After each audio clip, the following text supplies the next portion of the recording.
آج ہم کہتے ہیں ہماری دعائیں قبول نہیں ہوتی، اور کہتے ہیں کہ آج ہمارا رزق پورا نہیں ہو رہا۔ میرے بھائیوں، ایک حدیث میں آیا ہے کہ جو گوشت یعنی آدمی کے بدن کا ٹکڑا حرام مال سے نشو نما پائے، جہنم اس کے لیے بہتر ہے۔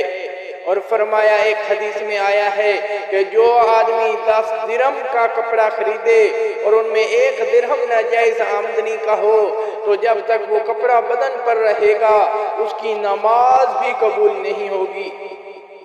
ذرا سوچیں کہ کتنا بری چیز ہے حرام۔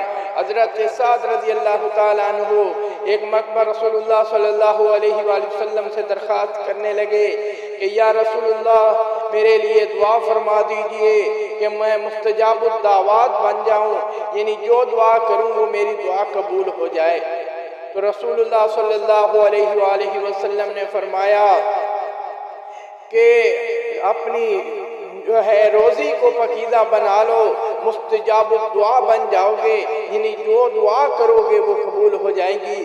اور اس کے بعد فرمایا، قسم ہے اس ذات کی جس کے قبضے میں محمد صلی اللہ علیہ وآلہ وسلم کی جان ہے، کہ آدمی ایک حرام کا لقمہ اپنے پیٹ میں جب ڈالتا ہے جس سے اس کی 40 دن کی عبادت نامقبول ہو جاتی ہے، اور جس کی پرورش حرام مال سے ہوتی ہو، جہنم اس کے لیے زیادہ مناسب ہے۔ ذرا سوچیں میرے بھائیوں کہ کتنا بڑا نقصان ہے۔ آج میرے محترم بھائیوں، ہم حرام کی طرف بڑھ رہے ہیں اور کہتے ہیں اگر بے ایمانی نہ کرے تو کھائیں کہاں سے؟ بھئی 10-20 ہزار تنخواہ ہے، اگر یہ نہ کرے تو کہاں سے کھائیں؟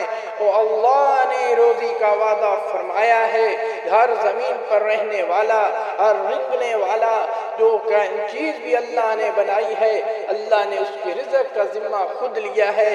اور میرے بھائیوں، ذرا حلال کما کر تو دیکھو، اللہ تمہاری تھوڑی میں برکت ڈالے گا، اور اللہ تمہارے رزق میں، اور اللہ تمہاری زندگیوں میں، اور اللہ تمہاری اولادوں میں برکت ڈالے گا۔